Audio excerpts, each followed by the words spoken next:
Rev it up and welcome to Cars Yeah, show number 1247. I'm celebrating Women's History Month this March by having 21 inspiring women, the movers and shakers who work in the automotive industry. Today, we're talking to a racer. Believing in yourself is the first secret to success. This is Cars Yeah, where you'll enjoy interviews with inspiring automotive enthusiasts. Mark Green is here to provide you with a fuel injection of automotive inspiration. So get in, sit down, buckle up, and get ready for a wild ride here on Cars Yeah.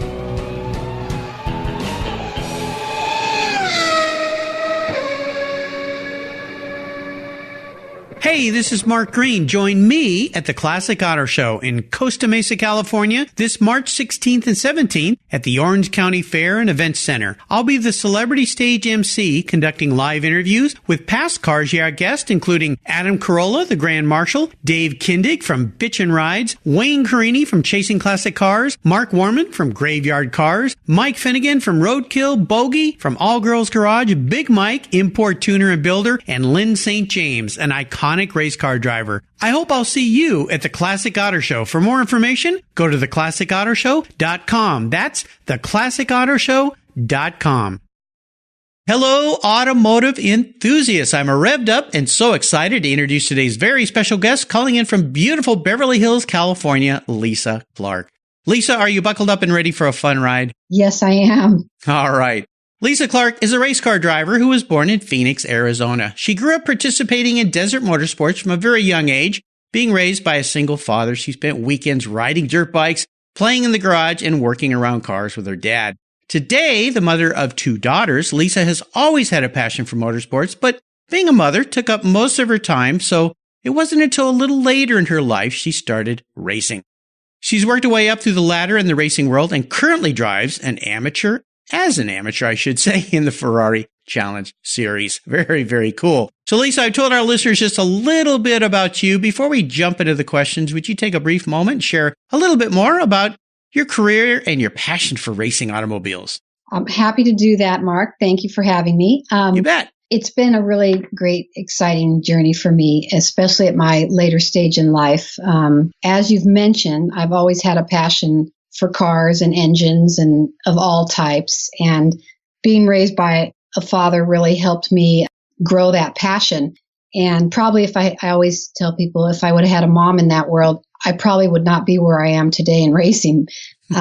Kudos to my dad for allowing me to pursue this.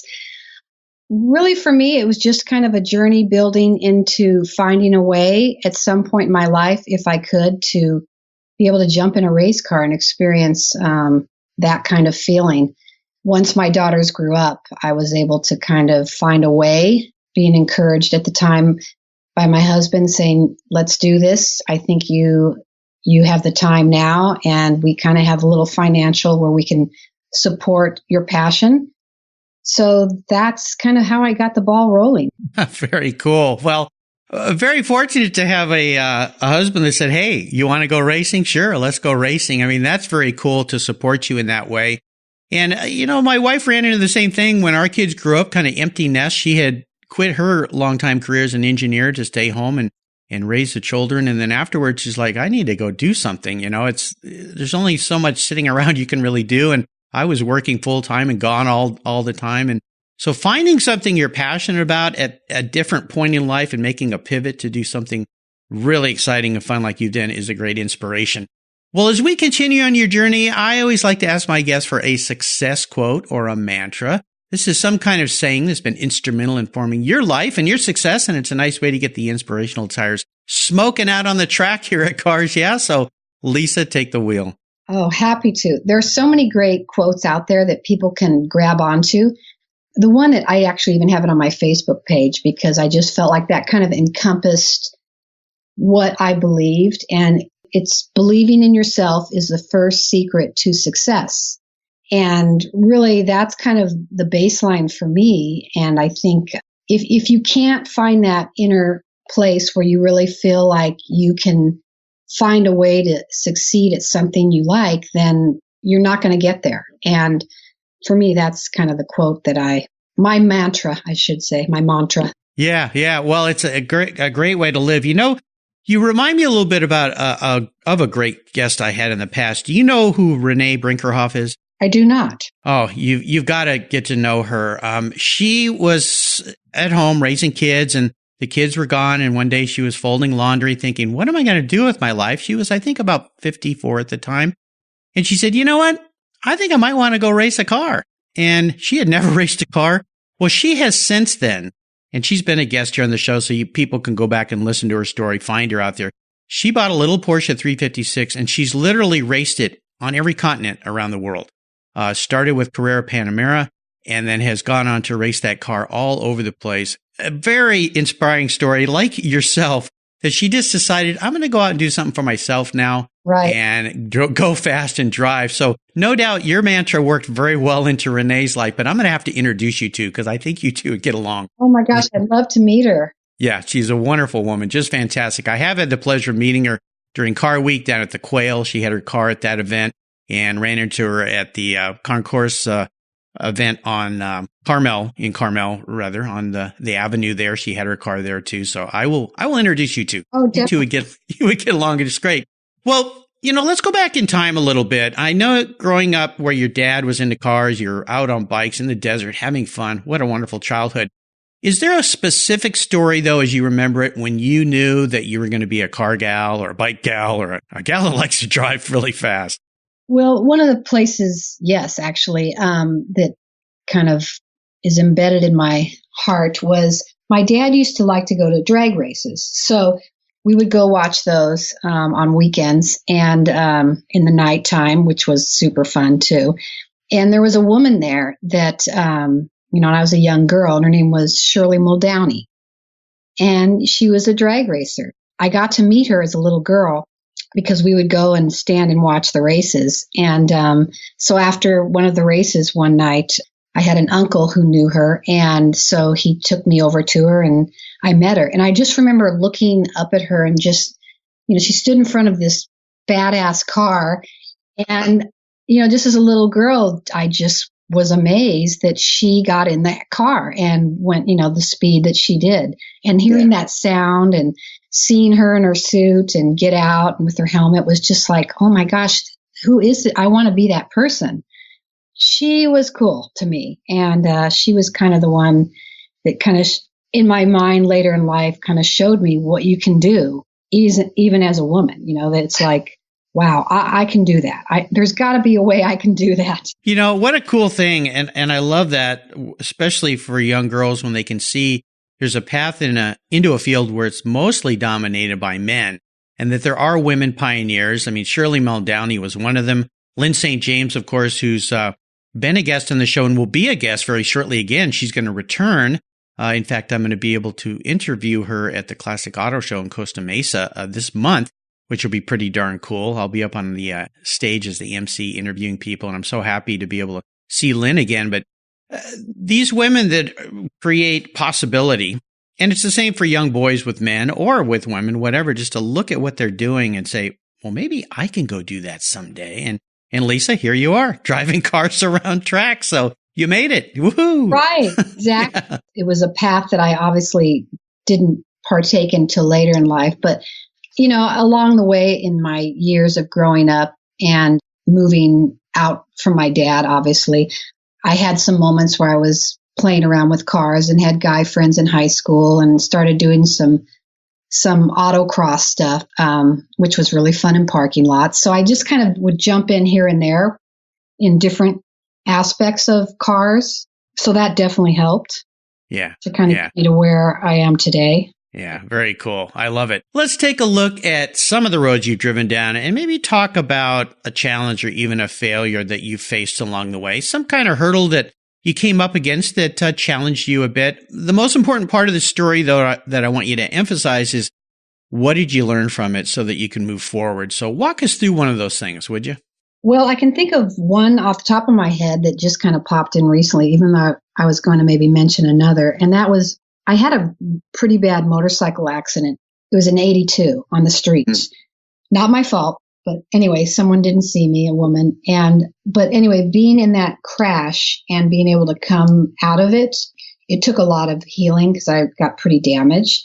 So I had about 14 months of being laid up of, trying to recover and regroup and rebuild and kind of figure out a direction for my life at that point because I felt I had lost so much ground. For me, that was a big challenge to overcome that kind of the physicality of being injured, but then it also takes a toll on you mentally. That was one of the big challenges for me. And I see people today that have had major injuries a lot worse than I have and what they've overcome. Those are really challenging times where you have to really dig within yourself deep and find a way out to get kind of back to where you were. Yeah. And I know from learning a bit about you, you were messed up pretty good there. I mean, you get hit on a bike and it can be minor or very, very major. And 14 months of trying to get yourself back together. And I think the big part is the mental part many times because you go through all that anguish. I've had so many people on this show who've dealt with serious injuries in all different respects, whether they be health things or accidents, especially with all the racers I've had on the show and how they've come back from that. One comes to mind, of course, Tommy Kendall, who's been on the show twice here. He actually interviewed me on my 1000th show, which was a really exciting, fun thing to do. And by the way, Tommy's doing a really cool show right now with another past guest here, Justin Bell. They've got a trailer and they're going to racetracks and they do interviews. It's really a fun little thing they're doing. Let me ask you this. For somebody who might be going through something like this, what were some of the things you did to help you dig deep and get yourself, I guess, stay positive so that you knew there was an end to this and a place to go forward? I think it's really knowing that there is an end. It's finding that mental strength to tell yourself that it will get better. And I think no matter what in life brings you, you've got to find that window. And once you see that little light, you've got to really pursue it and find ways to get there. And that's kind of that inner strength I think we all have as individuals. So for me, it was just pretty much pulling myself out of my misery and, you quit feeling sorry and thinking life's going to change for me. It doesn't unless you make the change. And it's that big first step of us believing that we can do it. There's nobody there that's going to do it for you. Yeah, absolutely. Great words of wisdom there. Well, let's go back in time and talk about your first really special ride. Vehicle could have been a bike, maybe a car, and maybe share a memory you have about that ride. Well, my first ride was my Jeep. I had a CJ5. It was like my first car that I was able to have. My dad said, hey, there's a couple down the street. They're going through a divorce. They want to sell this Jeep. It doesn't run, but you pay half, I'll pay half. We'll tow it home and rebuild the engine. So for me, that was kind of my first big, exciting vehicle in my life. I mean, I saved up my paychecks and was able to buy parts for the Jeep to make it look chrome parts and everything because I had this goal of like, oh my gosh, once we get it running, there was this car show called the Motorama that I wanted to enlist my Jeep in, thinking, oh, if I can get a vehicle fixed up on my budget to be in that, I've made it. So that was kind of my goal. And I worked on that. And that was my car. I love that car. Well, you know what's really cool about this? Your dad was a great guy, obviously. But I can tell just by this little story, the fact that he did a couple things. He required that you paid for some of this. So there was some skin in the game. The fact that you had to buy the parts and things and that you had to work on it to make it operate is an incredibly wise parental thing to do, in my opinion. Because now you had a lot vested into this vehicle, and so you take better care of it versus someone who would just give somebody a vehicle and maybe there isn't as much value there. So kudos to a great father that you had. That was very cool. And Jeeps are cool too, especially living in the desert. Lots of places to go off-roading. How about seller's remorse? Is there a vehicle you've let go in your life that you really wish you had back in your garage? Oh, yes. My very first Ferrari, and it was a 348 GTB. Oh my gosh, I love that car. But at the time when I had it, I always wanted a Porsche. I always felt like if I had enough money, this was a used Ferrari that I got, but I always thought, oh my gosh, if someday I could have a brand new 911, that would be my dream. I was able to order one. And while I was waiting for it, I had seen this this Ferrari. And I thought, oh my God, can I actually own a Ferrari for a minute? Is that even possible? So I got this great deal on this car and I loved it. And then I got the phone call about a year later from Porsche saying, oh, hey, your car's in. And I was so bummed out because I didn't want to get rid of this Ferrari, right? But at the time, my husband's like, Lisa, you've always wanted a Porsche 911 brand new. Here it is. So I'm like, okay. Picked it up and, I had to trade in the Ferrari for it. And I still regret that day because even though it was something I always wanted, I don't know, that Ferrari just kind of stole my heart. And that Porsche didn't have the same meaning that I thought it was going to. Well, Ferrari stealing hearts, they have stolen a lot of hearts over time and a lot of checkbooks and wallets and savings accounts and all sorts of things. But that's right.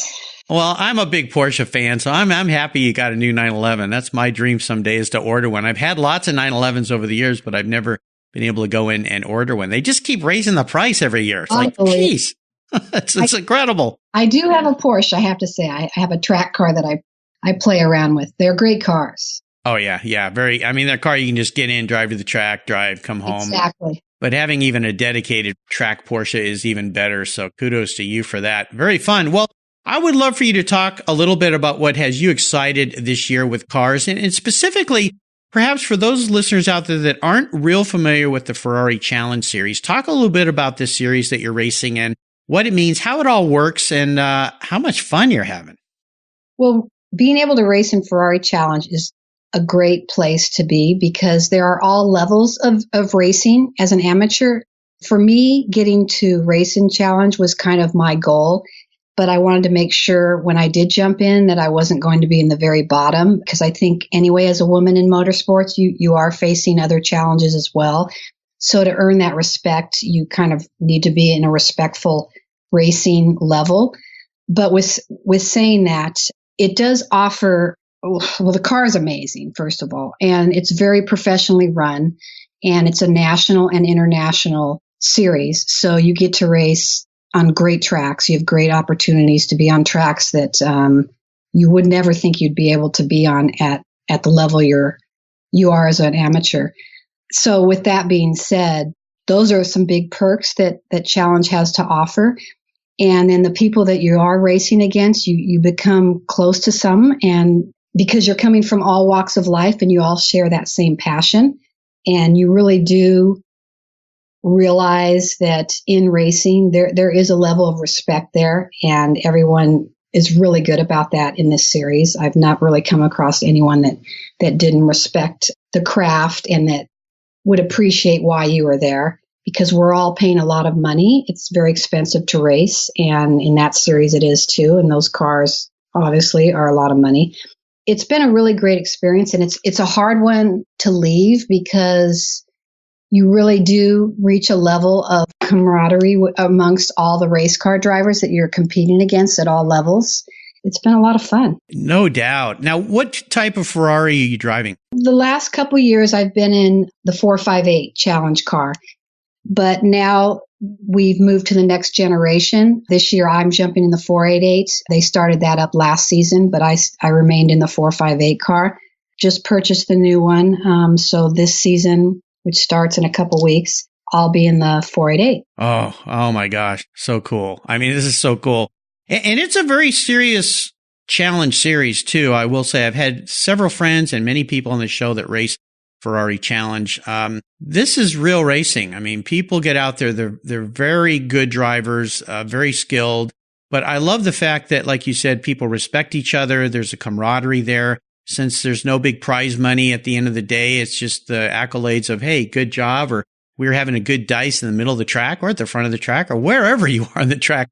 I mean, just being out there is so cool. And have you driven the new car yet? And is there a comparison between the old that you can share? Yes, I tested in another one, not the one that I'm purchasing yet, but there is a difference because you've got turbo and then you've got naturally aspirated. And so it's a different feel too of the car. The next generation, well, you've got more horsepower. It's just a lot more advanced in the sense of technicality. The throttle control builds up a lot quicker than in the 458.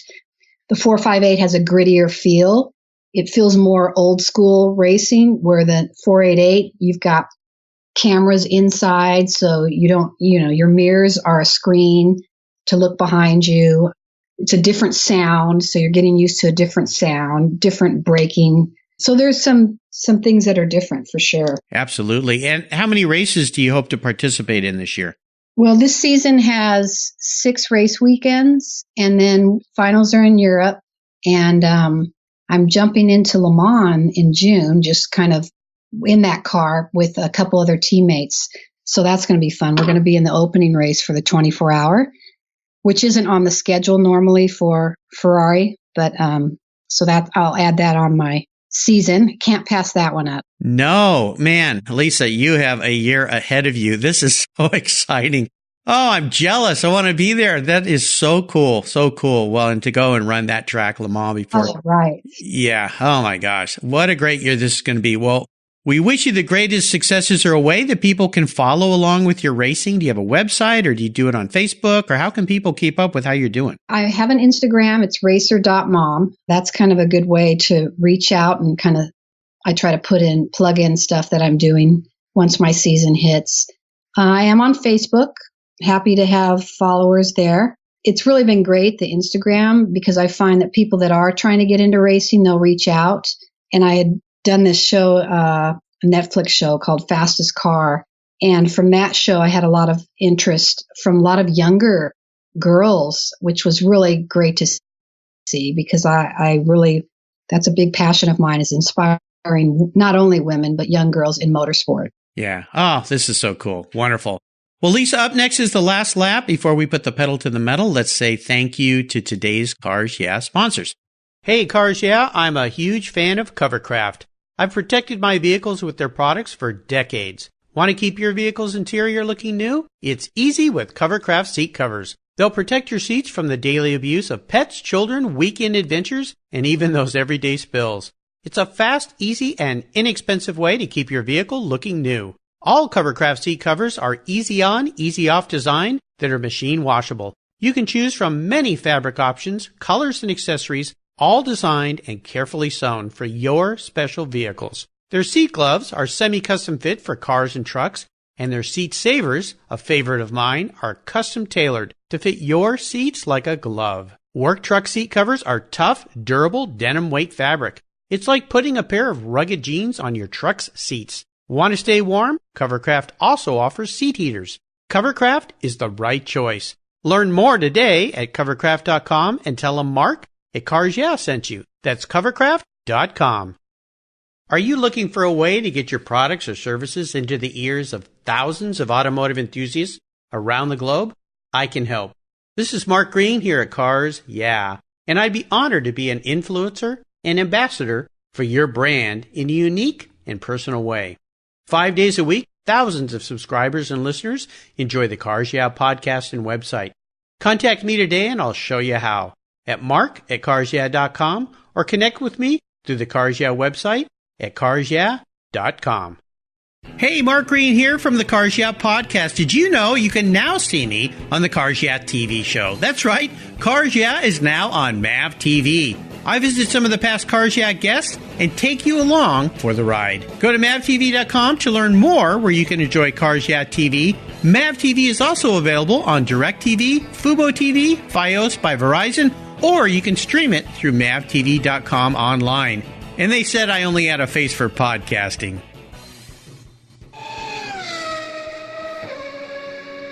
All right, Lisa, we are back, and here's a bit of an introspective question for you. If you woke up tomorrow and you were manifested into a car parked in your garage, what would Lisa be and why? Ooh, I like that question. Well, for me, I would be a race car.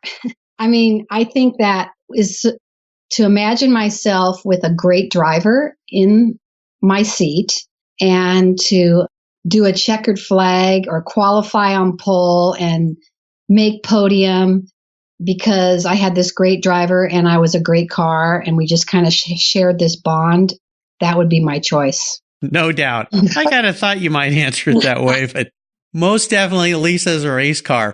Well, we're going to enter the last lap here, and I'm going to fire off a series of questions and ask you to give our listeners some quick blips of that Ferrari throttle. So here we go. what's the best automotive advice or racing advice you've ever received? Ooh, I think automotive advice would be, but it was back in the day, learning how to, when you run out of gas, how to prime a carburetor. That was an amazing, magical experience once I figured out how, I was shown how to do that, actually.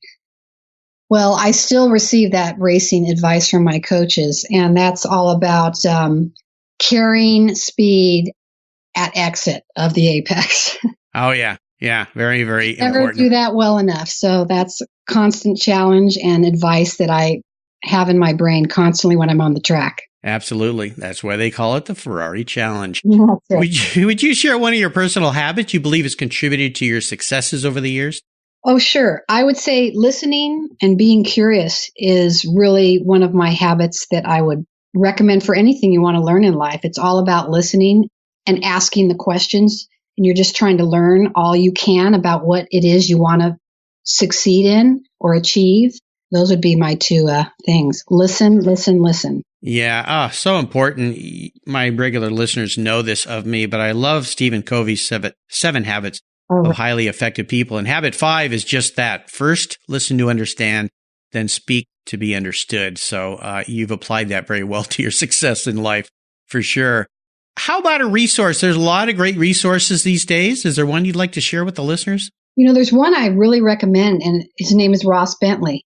I read all, his books that he wrote on speed and learning all you can about racing.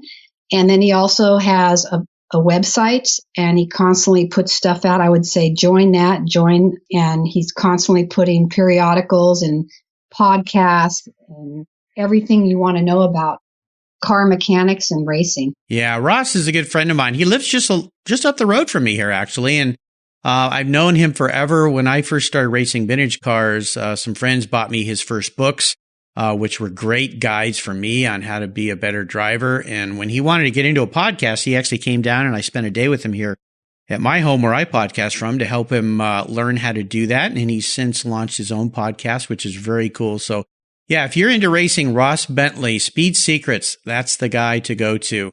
He has a great blog that comes out every Tuesday as well. So join that and partake in the knowledge that he has to share. Now, if I could sit down and arrange for you to have a drink with anyone in the automotive or racing industry, living or deceased, who would it be? Well, I've already done that with Mario Andretti, so I can check that off the box. But I had a great uncle that raced Indy Formula One.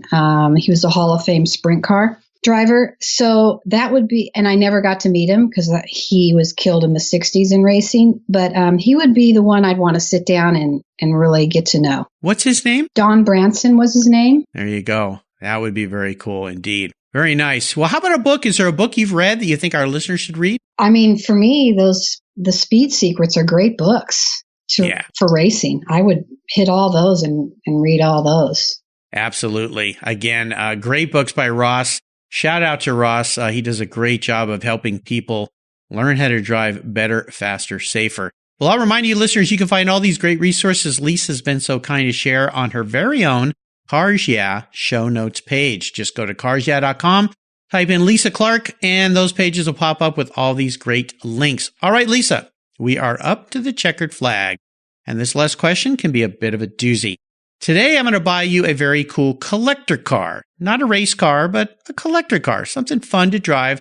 But there's a couple rules to this game. One is you can't sell it to buy a bunch more race cars or racing parts. That little trick's off the table because I have raced and I know what it takes to race. You're always spending money on cars. You have to drive this car. I want you to enjoy it. No garage queens here. And the last, it's the only car you can have in your garage. So you have to choose very wisely. So what are you going to live with? So I have to be able to drive it? Is that what you said? Oh, yeah. I want you to take it out and enjoy it. You know, some people buy collector cars and they never drive them. They just sit there and they don't share them with anybody. I want you to get out and drive this thing. So make sure you pick something that you think you'd enjoy driving. Okay. I actually, in my mind, thought of my uncle's Indy car. But that's not a drivable car on the streets. Gosh, collector car for me, just because I'm not into collecting cars, I like really driving them. So that's a good thing. I would say some type of Ferrari. I love this Speciale. I love that car. It's pretty practical for driving on the street. So it would have to be a speedy car of some sort. So I would go with the Especiale or the new Pista that's out. Ooh, okay. Well, that sounds fun. You're an expensive date, Lisa. That's for sure. I'll drive. I'll have the car. Yeah, absolutely. Well, you picked some nice Ferraris there, and certainly fun cars to go out and enjoy on the road. Do you have a preference as to what color you'd like that car to be? I love yellow. That seems to be in my world these days in my cars. So I'll go with yellow. Speed yellow. Absolutely. Or we'll call it fly yellow, I guess, in the case of Ferrari. So yeah, speed yellow would be a Porsche color. So we'll make it fly yellow. Well, Lisa, you have taken me on a fun ride around the track today. I knew this would be great. I've really enjoyed getting to know you a little bit better. I want to thank you for sharing your journey. Is there maybe a parting piece of wisdom or guidance you might offer us before you rip off into the sunset in that Ferrari? I think for anybody, no matter what your passion is, if you have something that really just takes you away from your life, the misery or whatever of your life, you really need to pursue a passion and not be thinking there's borders. There's no borders. Pursue it. Doesn't matter what anyone else thinks that it is that you're doing or judging. It's just, if it feels good, you do it. That's what I would offer. Figure out a way to do it for sure. Again, what are the best ways for people to follow along with you and what you're doing? My Instagram, racer.mom, is a good way. And you can catch me on Facebook as well. And Facebook, or is it just under Lisa Clark? Yes. With the team, I'm on Scuderia Corsa. They are constantly, you can get onto that website, Ferrari Challenge, and you can find out kind of how I'm doing in that. Awesome. Well, I'll make sure I put those links on Lisa's show notes page so you can follow along with her racing, see how she's doing, enjoy the ride with her as she travels around the country and eventually over in Europe to enjoy driving and racing. We wish you the best success in your racing career. Stay safe out there. I want to thank you for being so generous today with your time and expertise and for sharing your experiences with our listeners and being a great inspiration. Until you and I talk again, I'll see you down the road. Thanks, Mark. Happy to be here. You're welcome. You take care of your cars, but who takes care of your investments? Tune-ups aren't just for engines. Updating your financial plan is important too. Your GPS may take you from A to B, but it won't help you on the road to financial freedom. For that, you need a good co-pilot and a very trusted advisor. Chris Kimball, CFP, is just the man for the job. He'll guide you down that road without driving you crazy. For over 25 years, Chris has helped people just like you and me with their financial planning and investments. With a master's degree in financial services, he is eminently qualified, and he's a car guy too. Learn more at chrisvkimball.com or call 866-ON-A-PLAN. Securities through Money Concepts Capital Corp. Member FINRA SIPC. CK Financial Services is not affiliated with Money Concepts Capital Corp. Thank you so much for joining us on today's ride here at Cars Yeah. Drive on over to carsyeah.com to find show notes and inspiring automotive fun. Download your free copy of Filler Up, a fun book filled with gorgeous photographs of fuel filler fun, including quotes from more inspiring automotive enthusiasts. Download your copy today, and we'll see you next time on Cars Yeah.